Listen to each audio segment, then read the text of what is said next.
11 o'clock. Me and Chief are sitting here in the rig in a beautiful place, recording. I could turn on the internet, but it's not on. There's something so sacred about it. I feel like it's something I've been working on for years. Recording mobily. I envied other creators like Steve-O driving around in his van.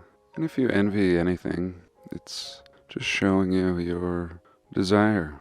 You might not have even known. I used to think we should renounce our desires, like the Buddha or Buddhism. Desire being a core part of suffering, chasing the never-ending cycle of desire. And yes, it's true, there will be suffering, regardless. Chase your desire or not. But what else have you come here to do? Work a 9 to 5? Participate in the farm? And I do participate in some ways. If you're listening to this, you're participating. And unless you're going to renounce all desires and go live in a cave and live that way, you participate in this world, whatever it is, a dream. It may be, but you're here, and you've come to express a desire, and a never-ending desire, a never-ending dream. Before I started speaking, I wanted to say that I just want to feel good. I think we all do. I mean, we might confuse these desires with other things, but in the end you think these things will make you feel good. And surely that's what would differentiate a good dream from a bad one, or a nightmare. How you feel really doesn't matter if you live on the street or a palace. It matters how you feel in the dream. And I think all the things we research help wake us up from the nightmare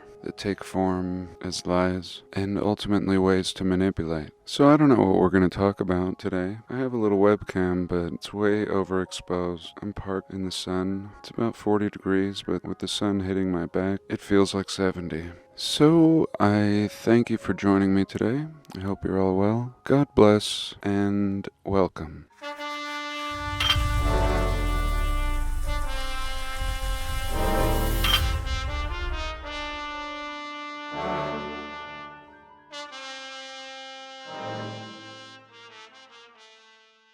So, as I said, I don't have the internet on. A part of feeling good, I do have 1 bar of phone service and this computer. Last night I was connected to the internet and it seems to have downloaded a bunch of photos. It won't play videos, but it will open these photos. And these are my photos that I take. Some are screenshots. A lot of them are screenshots. Sometimes I plug one into a video, but for the most part, it's this crazy archive of my journey, both in my personal life and in this research. And it's funny because while I was ranting in the intro, and I think I still am, I was thinking about this chart and just scrolling through thousands, tens of thousands of random photos. I found this chart, and when I discovered this chart or heard about it, I thought it was so true. I mean, most people don't even know what we need to eat. I think with the internet, people are starting to figure it out. But anyway, what are we supposed to eat is one thing, and very important. It would be at the bottom of this pyramid here. Air, water, food, shelter, sleep, clothing, reproduction. The very basic building blocks for the healthy development of a human. Or just as the food one, and the food one is not right, by the way, not the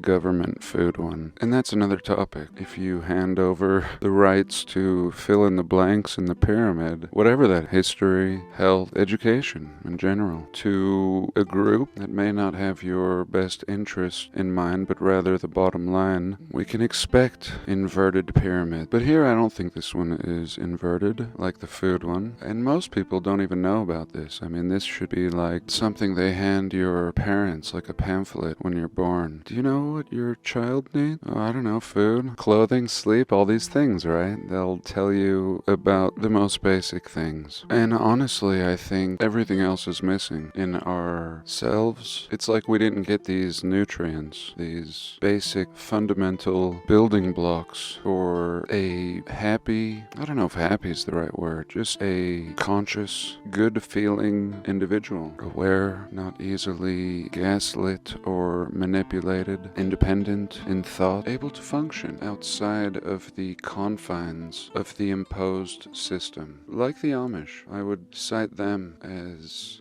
good examples in some respects, the independent outside of the system part. So anyway, after just food and clothing, sleep, we have personal security. And I think that's lacking in the social system. It's not about the person. We are often sold ideas because they are in the best interest of the masses, even if that jeopardizes our own personal security. We saw this in 2020. Employment. This is a tough one in our society, but it is how it begins. Almost as primitive as hunting.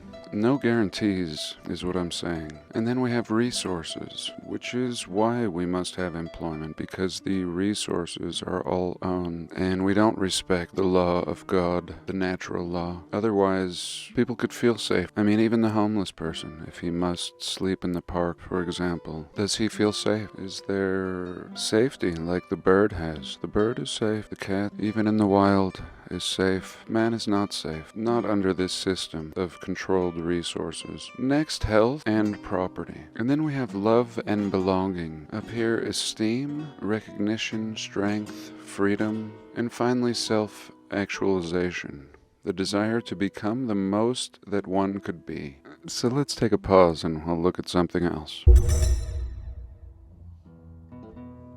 Okay, I just went on a grand hike with Chief. We looked at some melted structures, and even if it was natural, it doesn't fit into the story we're given for geology. I'll include some of those photos in the intro. But here we are, part 2, a random screenshot. I've discussed it before, but here we go again. This channel is great. They go all over the place, exploring old abandoned places. I think it's interesting whether you're into our research or just accepting history and wondering why these are abandoned. It's still very interesting for all of us to see these ruins preserved in time. And right away, it could be a game. What do you see? Like what a psychologist or therapist would show someone, maybe an abstract piece of art. Anyway, what do I see? I see roller coasters at a World's Fair. The psychologist checks a box. Insane. But most of you know what I mean. Was the roller coaster ever really supposed to be a roller coaster? Clearly, they kept this tradition going and would build future rides. But what about the initial ones? When we look at a World's Fair, we see what seems to be a crane in the center. Although it's beautiful and decorative, everything in the old world was a crane to offload goods or whatever, resources. And then a track system. I imagine the track system had buildings all around it, and a lot of these industrial-looking theme parks may have looked a lot different, but nonetheless industrial applications. We've discussed the connection between gaswork facilities and cathedrals, and the organs may have simply originally been used to distribute gases, precious, noble gases. And what we would call roller coasters in this early time period were actually industrial centers. It really isn't until the last 50, 75 years that we've seen what the new world looks like. Cheap warehouses, even big stores like Walmart are just built like big warehouses, encampments meant to house goods. And the question that remains is, how did these people really live? I mean, we have a whole brick building, cathedral having palaces, industrial complexes, everything we have today, everything that we would claim as our own history. So did we just continue in the same system of control? Or was this a fair and just world where the resources were shared. I mean, it's that simple. It's a small group of people, like less than 1%, that illegitimately make a claim to all the resources, land, water, in the case of this research, all the buildings and cities, that ultimately control everything through a act of deception. And it's actually very simple. You write a story and you get the people to believe it. That's all. And if they don't believe it, you just keep pushing it anyway. Or, as we see in modern times, you regulate people's freedom of speech and C-word them. But again, as I started out the video with, what are we truly seeking? A perfect world, or are we seeking a perfect life? Do we want everyone to feel good, or do we want to start with just feeling good? And for this, I go back to the Amish again. I mean, life is not any more complicated, that's all. If you want to overcomplicate it, fine. Most of us were born into the dysfunctional overcomplication, pushed by our society, pushed by our families, cheered on by everybody else. So that was part 2. Let's look at something else. I recently went down a rabbit hole with the Bates Motel, the house in the movie Psycho, and this is not it. This says Villa Mexican, so like a Mexican house with a flying vehicle in the background. Nothing unusual in this time period. Beautiful architecture, nothing unusual. Perhaps you land here, disembark on this spire, and it was like that. That was a thing. And this house, what made me think about the Bates Motel was an advertisement I saw in a gas station at Burger King, and they were featuring the Addams Family food. Weird things. Even the hamburger buns were dyed purple. But then there was their house, and I don't know, I'll flash a picture of their house, but it was like this, old Victorian, Gothic-like, dark, and some people didn't like when I posed the idea that the old world may not have been as benevolent as we think. And I don't know. I mean, who lives in a house like this? This is literally over the top. There's too much top. Why? 1 floor is adequate for most of us. 2? Okay. 3? And the frills? Look at the frills. Looking like some old grandfather clock. All the tech up here. 1, 2, 3. That's just what we see. These look like, I don't know what, tech. So anyway, the Addams Family. And why was this done? In my opinion, an effort to help facilitate the demolishing of the old world, beginning to paint it as haunted. Again, the movie Psycho, invoking a bad feeling and making the connection with this hotel, which was very simply, at one point, a beautiful old world building. And now, even with me, when I saw the Addams Family on an advertisement, the house, boom, the old world. But in my case, I was excited. Most people would think creepy. Addams Family, Monsters, Psycho, and many more movies of beautiful castles that were prisons. Shawshank Redemption, perhaps? Many of them. In my opinion, a type of psychological programming, moving people into the new era where they would be comfortable in a small cube. They would be comfortable living in a cube and working in a cube. And I'm sitting in a cube right now, but it's mobile. A mobile rig is like a yacht or an old junk boat, a vessel, a home on wheels. I sleep better in here than I do in my house. Maybe it's just the coziness. I feel like the recording, even though I'm using a crappy microphone, I can tell that it's quiet and crisp, just how I feel. Peace. And I don't know if you could just own such things. I think you can just borrow them. Find a little place, enjoy it, and move on. My property used to have that element. For the first 5 years, not a sound could be heard, except a crow or just wildlife. So let's look at something else.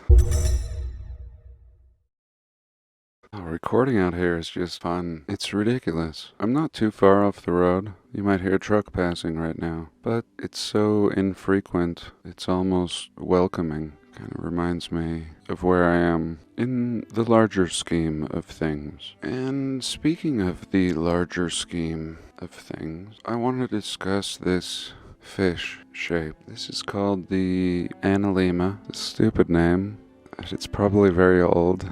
I don't know if you can hear the prairie dogs laughing in the background. The Analemma, forgive me. So, people all over, even in this community, are very sensitive, almost like Republican and Democrat, about the shape of this realm. Red and blue. And whatever. I always try to talk about the bigger picture, and I try to do it in a way that will not upset anyone, of course. I want to make my point for everyone. And I am neutral. I don't know. I am simply asking questions. So here we go. If you take a picture of the sun every day at noon, or every few days, every week, this looks like every week or so, same spot, same position of the camera, every day, same time, full year, you get a fish. You get a fish in the sky if you were to time-lapse it or just do a still photo like this appears to be. And this is pretty damn important. I haven't said anything about any shapes. This is fair game here. This is available for anyone to do as an experiment.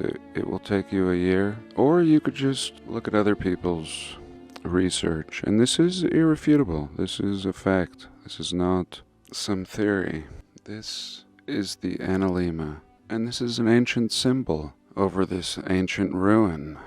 The fish, and of course, it goes without say, the sun is going to go east to west, east to west, east to west, east to west. So all of these are just capturing the position of the sun at noon. It's still traveling east to west. As we move into the winter, you see the lowest point here before it begins to move back up will be December 20-something, 21st. Every year, every damn year, boom.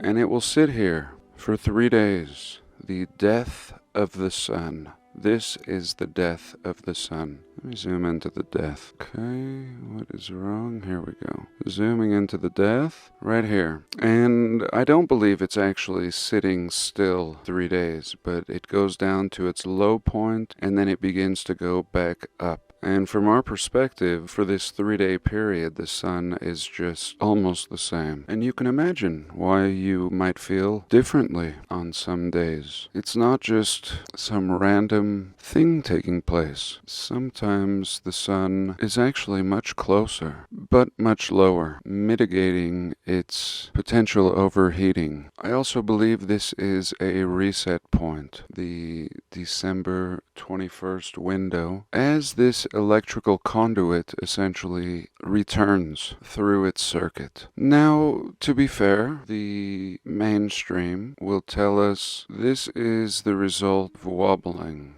That's it. This is the wobble. So the sun is not doing this, but we are doing this, and it's altering our perspective. Okay. Let's entertain this idea. Would this not be more of a figure 8 shape and not so fish-like? And what are the chances that throughout history, as we know it, this has been understood, documented, discussed? What is the logical conclusion, in my opinion, is that this luminary is actually following this predictable circuit that can be observed with patience by anyone. I started thinking about it.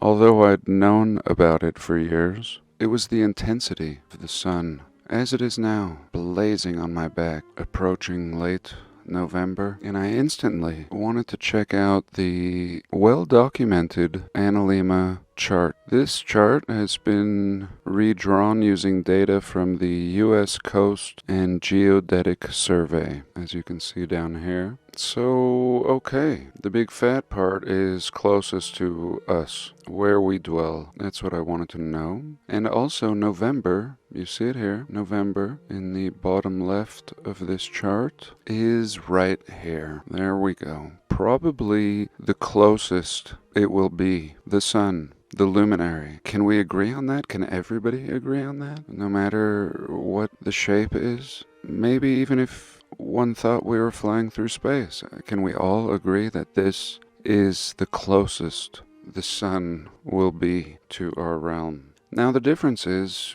people will say, well, it's millions. Even that's not a big deal, it's millions. And I'm telling you, the difference between this sun on my back from any other time in this chart is not the difference that something would make millions of miles away. It wouldn't matter. And yet I'm sweating. I haven't had a good sweat in a few months. Loving it, really. But intense. The circuit, it's like sitting by my fire. And again, I propose a reset, and it has been discussed many times on my channel and others for years now, that this event would take place around this window leading up to January.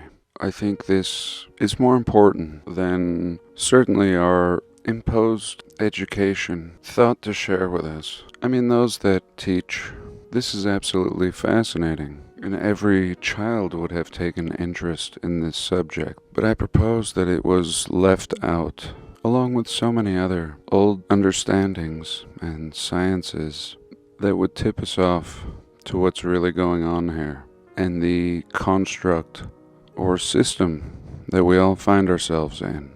Here I've drawn the path of the sun, if you didn't know what I was pointing at, or if you couldn't see my pointer.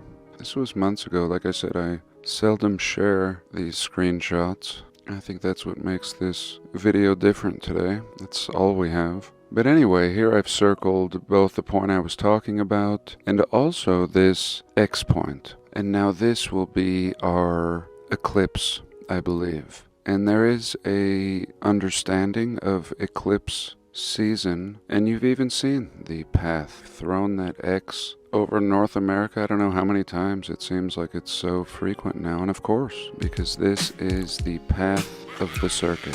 I think that's enough of that. I hope you enjoyed. I love you all. God bless.